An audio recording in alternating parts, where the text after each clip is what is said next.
നമ്മൾ magnetism and electro magnetism എന്ന ചാപ്റ്ററാണ് പഠിച്ചുകൊണ്ടിരുന്നത്. അപ്പോൾ മെറ്റീരിയൽസിനെ അതിൻ്റെ മാഗ്നറ്റിക് പ്രോപ്പർട്ടിയുടെ അടിസ്ഥാനത്തിൽ മൂന്നായിട്ട് ക്ലാസിഫൈ ചെയ്തിട്ടുണ്ടായിരുന്നു. Paramagnetic materials, ferro magnetic materials and diamagnetic materials. അപ്പോൾ ഈ മൂന്ന് മെറ്റീരിയൽ, ഫെറോ മാഗ്നറ്റിക് മെറ്റീരിയൽ എന്താണ്, പാരാമാഗ്നറ്റിക് മെറ്റീരിയൽ എന്താണ്, ഡയാമാഗ്നറ്റിക് മെറ്റീരിയൽ എന്താണെന്നൊക്കെ നമ്മൾ കഴിഞ്ഞ ക്ലാസ്സിൽ പഠിച്ചായിരുന്നു. അതുപോലെ തന്നെ വേറൊരു ക്ലാസ് ഓഫ് മെറ്റീരിയലാണ് ഫെറൈറ്റ്സ്. അപ്പോൾ ഫെറൈറ്റ്സ് എന്താണെന്ന് നമ്മൾ കഴിഞ്ഞ ക്ലാസ്സിൽ പഠിച്ചു നിർത്തി. ഇനി നമുക്ക് അടുത്ത് പഠിക്കേണ്ടത് ടൈപ്സ് ഓഫ് മാഗ്നറ്റ്സ് ആണ്. മാഗ്നറ്റ്സിനെ നമ്മൾ 2 ടൈപ്പായിട്ട് ക്ലാസിഫൈ ചെയ്തിട്ടുണ്ട്. അതെന്താണെന്ന് നോക്കാം. അതിൽ ഒന്നാമത്തെ മാഗ്നറ്റ് എന്ന് പറയുന്നത് പെർമനൻറ്റ് മാഗ്നറ്റും മറ്റൊന്ന് ഇലക്ട്രോ മാഗ്നറ്റുമാണ്. അപ്പോൾ മാഗ്നറ്റ്സിനെ നമ്മൾ 2ആയിട്ട് ക്ലാസിഫൈ ചെയ്തിട്ടുണ്ട്. പെർമനൻറ്റ് മാഗ്നറ്റും അതുപോലെ തന്നെ ഇലക്ട്രോ മാഗ്നറ്റും. അതിൽ പെർമനൻറ്റ് മാഗ്നറ്റ്സ് എന്ന് വെച്ചാൽ എന്താണ്, they are materials when once they are magnetized, they maintain their magnetic strength almost indefinitely. Permanent magnets എന്ന് വെച്ചാൽ they are magnet when once magnetised. ആ മാഗ്നറ്റ്സ് എന്ന് വെച്ചാൽ ഒരു പ്രാവശ്യം അതിനെ മാഗ്നറ്റൈസ് ചെയ്താൽ പിന്നെ ആ മാഗ്നറ്റൈസിങ് ഫീൽഡ് റിമൂവ് ചെയ്താലും അതിൻ്റെ മാഗ്നറ്റിസം ഇൻഡെഫിനിറ്റായിട്ട് അത് മെയിൻറ്റെയിൻ ചെയ്യും.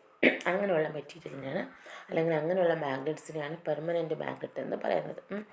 അപ്പോൾ പെർമനൻറ്റ് മാഗ്നറ്റ്സ് നമ്മൾ ഒരു തവണ മാഗ്നറ്റൈസ് ചെയ്ത് കഴിഞ്ഞാൽ പിന്നെ ആ ഒരു മാഗ്നറ്റിക് പ്രോപ്പർട്ടി അത് ഇൻഡെഫിനിറ്റായിട്ട് മെയിൻറ്റെയിൻ ചെയ്യും. പിന്നീട് ആ പ്രോപ്പർട്ടി മെയിൻറ്റെയിൻ ചെയ്യാൻ എക്സ്റ്റേണൽ ഫീൽഡിൻ്റെ ആവശ്യം ഒന്നും തന്നെ ഇല്ല. നമ്മൾ ലബോറട്ടറിയിലൊക്കെ ഉപയോഗിക്കുന്ന മാഗ്നറ്റ്സ് നിങ്ങൾ കണ്ടിട്ടുണ്ടായിരിക്കും. അത് എന്താണ്, മാഗ്നറ്റിക് പ്രോപ്പർട്ടി അത് ഇൻഡെഫിനിറ്റായിട്ട് മെയിൻറ്റെയിൻ ചെയ്യും. അങ്ങനെയുള്ള മാഗ്നറ്റ്സാണ് പെർമനൻറ്റ് മാഗ്നറ്റ്സ്. ഈ പെർമനൻറ്റ് മാഗ്നറ്റ്സ് ഉണ്ടാക്കിയിരിക്കുന്നത് ഹാർഡ് മാഗ്നറ്റിക് മെറ്റീരിയൽസ് കൊണ്ടാണ്. അതായത് കൊബാൾട്ട് സ്റ്റീൽ, അതുപോലെ എന്താണ് അൽനിക്കോ, പെർമലോ ഇതുപോലുള്ള ഹാർഡ് മാഗ്നറ്റിക് മെറ്റീരിയൽസ് ഉപയോഗിച്ചാണ് പെർമനൻറ്റ് മാഗ്നറ്റ്സ് ഉണ്ടാക്കിയിരിക്കുന്നത്. അപ്പോൾ ഇതിന് വേണ്ടിയിട്ട് നമ്മൾ എന്താണ് എക്സ്റ്റേണലി നമ്മൾ സ്ട്രോങ് ആയിട്ടുള്ള ഫീൽഡ് മാനുഫാക്ചർ ചെയ്യുന്ന പ്രോസസ്സിൽ കൊടുക്കുന്നു. അപ്പം ഹാർഡ് മാഗ്നറ്റിക് മെറ്റീരിയൽസ് കൊണ്ടാണ് പെർമനൻറ്റ് മാഗ്നറ്റ്സ് ഉണ്ടാക്കിയിരിക്കുന്നത്. അപ്പം മാഗ്നറ്റ് ജനിക്കുമ്പോഴേ അല്ലെങ്കിൽ ആ മെറ്റീരിയൽ അതിന് എക്സ്റ്റേണൽ ഫീൽഡ് കൊടുത്താൽ മാത്രമേ മാഗ്നറ്റിക് പ്രോപ്പർട്ടി കാണിക്കുകയുള്ളൂ. അല്ലാതെ അത് ഉണ്ടാകുന്ന സമയത്ത് തന്നെ മാഗ്നറ്റിക് പ്രോപ്പർട്ടി ഉള്ള മെറ്റീരിയൽ അല്ല.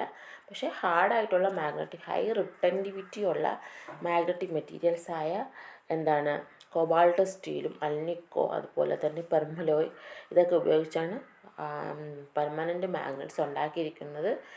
അത് നമ്മൾ നിർമ്മിച്ചെടുക്കുക, അതിന് മാഗ്നറ്റിക് പ്രോപ്പർട്ടി അല്ലെങ്കിൽ മാഗ്നറ്റൈസ് ചെയ്യുന്നത് നമ്മൾ എക്സ്റ്റേണൽ ഫീൽഡ് കൊടുക്കുമ്പോഴാണ്. അല്ലാതെ അതിന് ഉണ്ടാകുന്ന സമയത്തെ തന്നെ മാഗ്നറ്റിക് പ്രോപ്പർട്ടി ഇല്ല. അപ്പോൾ നമ്മൾ സ്ട്രോങ് ആയിട്ടുള്ള എക്സ്റ്റേണൽ മാഗ്നറ്റിക് ഫീൽഡ് കൊടുത്താണ് ഇൻഡക്ഷൻ വഴി ആണ് നമ്മൾ ആ പെർമനൻറ്റ് മാഗ്നറ്റ്സിനെ മാഗ്നറ്റൈസ് ചെയ്യുന്നത്. അങ്ങനെ എക്സ്റ്റേണലി സ്ട്രോങ് ആയിട്ടുള്ള മാഗ്നറ്റിക് ഫീൽഡ് കൊടുത്ത് അതിനെ മാഗ്നറ്റൈസ് ചെയ്ത് കഴിഞ്ഞാൽ പിന്നെ ആ ഫീൽഡ് റിമൂവ് ചെയ്താലും അത് മാഗ്നറ്റിക് പ്രോപ്പർട്ടി കീപ്പ് ചെയ്യും. ഇനി നമ്മളതിൻ്റെ മാഗ്നറ്റിക് പ്രോപ്പർട്ടി ഇല്ലാതാക്കണമെങ്കിൽ നമ്മൾ അതിനെ ഹൈ ടെമ്പറേച്ചർ കൊടുക്കണം. അതിനെ ഡീമാഗ്നറ്റൈസ് ചെയ്യാൻ വേണ്ടി ഹൈ ടെമ്പറേച്ചർ കൊടുക്കണം. അല്ലെങ്കിൽ സ്ട്രോങ് ആയിട്ടുള്ള ഡീമാഗ്നറ്റൈസിങ് ഫീൽഡ് കൊടുത്താൽ മാത്രമേ ഈ പെർമനൻറ്റ് മാഗ്നറ്റ്സിനെ അതിൻ്റെ മാഗ്നറ്റിക് പ്രോപ്പർട്ടിയെ ഡിസ്ട്രോയ് ചെയ്യാൻ കഴിയുകയുള്ളൂ. അപ്പോൾ അതാണ് പെർമനൻറ്റ് മാഗ്നറ്റ്. ഇനി രണ്ടാമത്തെ ടൈപ്പ് ഓഫ് മാഗ്നറ്റാണ് ഇലക്ട്രോ മാഗ്നറ്റ്. ഈ ഇലക്ട്രോ മാഗ്നറ്റ് എന്ന് വെച്ചാൽ നമ്മൾ പേര് കേൾക്കുമ്പോൾ തന്നെ ഇലക്ട്രിസിറ്റി കൊടുക്കുമ്പോൾ അത് മാഗ്നറ്റൈസ് ചെയ്യുകയും ഇലക്ട്രിസിറ്റി നമ്മൾ ഓഫ് ചെയ്യുമ്പം അതിൻ്റെ മാഗ്നറ്റിക് പ്രോപ്പർട്ടി ഇല്ലാതാവുകയും ചെയ്യുന്നതാണ് ഇലക്ട്രോ മാഗ്നറ്റ്.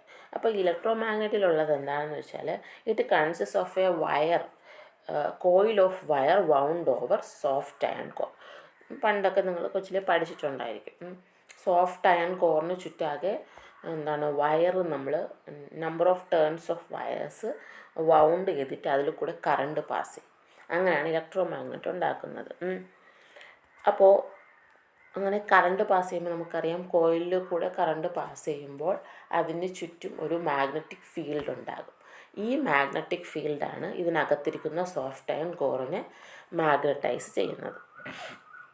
ഇനി നമ്മൾ കൂടുതൽ അളവിൽ കറണ്ട് കൊടുക്കുക, അല്ലെങ്കിൽ ഈ സോഫ്റ്റ് അയൺ കോറിന് ചുറ്റും മൗണ്ട് ചെയ്തിരിക്കുന്ന കോയിലിൻ്റെ നമ്പർ ഓഫ് ടേൺസ് ഇൻക്രീസ് ചെയ്യുക.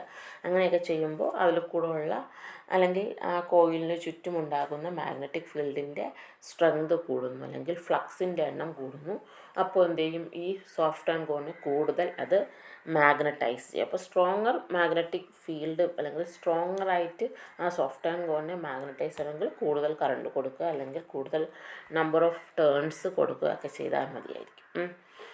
ഇനി നമ്മൾ ഈ കറണ്ട് ഓഫ് ചെയ്യുമ്പോൾ എന്ത് ചെയ്യും, ഈ അയൺ കോർ എന്തായിരുന്നു, ഇപ്പോൾ സാധാരണ ഒരു അയൺ കോർ മാഗ്നറ്റിക് പ്രോപ്പർട്ടി ഒന്നും ഇല്ലാത്ത ഒരു അയൺ കോറായിട്ട് മാറും. അപ്പോൾ കറണ്ട് കൊടുക്കുമ്പോൾ അയൺ കോർ മാഗ്നറ്റായിട്ട് മാറുകയും കറണ്ട് ഓഫ് ചെയ്യുമ്പോൾ അതിൻ്റെ മാഗ്നറ്റിക് പ്രോപ്പർട്ടി ഡിസപ്പിയർ ചെയ്യുകയും ചെയ്യുന്നതാണ് ഇലക്ട്രോ മാഗ്നറ്റ്സ് എന്ന് പറയുന്നത്. അപ്പോൾ ഇതൊരു ഇലക്ട്രോ മാഗ്നറ്റിന് അങ്ങനെ ഒരു എബിലിറ്റി ഉണ്ട്. അതായത് അതിൻ്റെ മാഗ്നറ്റിസം നമുക്ക് ഇഷ്ടമുള്ളപ്പം ഓൺ ചെയ്യുകയും അതിനെ മാഗ്നറ്റിക് പ്രോപ്പർട്ടി ഇഷ്ടമുള്ളപ്പം ഓഫാക്കുകയും ചെയ്യാനുള്ള ഒരു എബിലിറ്റി ഈ ഇലക്ട്രോ മാഗ്നറ്റ്സിനുണ്ട്. അപ്പോൾ നമുക്ക് ഇഷ്ടമുള്ളപ്പോൾ അതിനെ ഓണും ഓഫും ആക്കാം, മാഗ്നറ്റ് ഓണും ഓഫും ആക്കാം. അങ്ങനെ ഉള്ള എബിലിറ്റി ഉള്ളത് കൊണ്ട് തന്നെ ഇതിന് ചില ആപ്ലിക്കേഷൻസ്, ഇലക്ട്രോ മാഗ്നറ്റിന് ചില ആപ്ലിക്കേഷൻസ് ഉണ്ട്. അതായത് ലിഫ്റ്റിംഗ് മാഗ്നറ്റ്, അതുപോലെ തന്നെ ബെൽസ്, ഹോൺസ്, റിലേസ്, ഇതിലൊക്കെ നമ്മൾ, അതുപോലെ തന്നെ സർക്യൂട്ട് ബ്രേക്കേഴ്സ്, ഇതിലൊക്കെ തന്നെ നമ്മൾ ഇലക്ട്രോ മാഗ്നറ്റ്സ് ഉപയോഗിക്കുന്നുണ്ട്. ലിഫ്റ്റ് ചെയ്യുന്നിടത്ത് നമുക്കിപ്പം ഹെവി ആയിട്ടുള്ള എന്തെങ്കിലും പാർട്ടിക്കിൾസൊക്കെ നമുക്ക് സ്ട്രോങ് ആയിട്ടുള്ള ഇലക്ട്രോ മാഗ്നറ്റ്സ് ഉപയോഗിച്ച് ലിഫ്റ്റ് ചെയ്യാം. എന്നിട്ട് ലിഫ്റ്റ് ചെയ്തിട്ട് നമുക്കതിനെ എവിടെയെങ്കിലും കൊണ്ട് വയ്ക്കാം. അപ്പോൾ അതിന് കറണ്ട് അങ്ങ് ഓഫ് ചെയ്താൽ മതി, അതിൻ്റെ മാഗ്നറ്റിക് ഫീൽഡ് എന്ത് ചെയ്യും, ഇല്ലാതാവും, ഡിസപ്പിയർ. അപ്പം നമുക്ക് അതിനെ എവിടെയാണോ വയ്ക്കേണ്ടത് അവിടെ അങ്ങ് ഹൈ ഫീൽഡ് കൊടുത്ത് ലിഫ്റ്റ് ചെയ്ത് വേറൊരിടത്ത് കൊണ്ട് വയ്ക്കാം. കറണ്ട് ഓഫ് ചെയ്യുമ്പോൾ അതിൻ്റെ മാഗ്നറ്റിക് പ്രോപ്പർട്ടി നശിക്കുക, അതിനെ നമുക്ക് മാഗ്നറ്റിക് ഫീൽഡിൽ നിന്ന് റിമൂവ് ചെയ്യുകയും ചെയ്യും. അതുപോലെ ബെൽസ്, ഹോൺസ്, റിലേസ്, ബസർ, ഇതിലൊക്കെ നമ്മൾ ഇലക്ട്രോ മാഗ്നറ്റ്സാണ് ഉപയോഗിക്കുന്നത്. പിന്നെ വേറൊരു ആപ്ലിക്കേഷൻ എന്ന് പറയുന്നത് മാഗ്നറ്റിക് ടേപ്പ് റെക്കോർഡറിലാണ്. മാഗ്നറ്റിക് ടേപ്പ് റെക്കോർഡറിലും ഇലക്ട്രോ മാഗ്നറ്റ്സാണ് നമ്മൾ ഉപയോഗിക്കുന്നത്. അപ്പോൾ ഇതാണ് 2 ടൈപ്സ് ഓഫ് മാഗ്നറ്റ്സ്.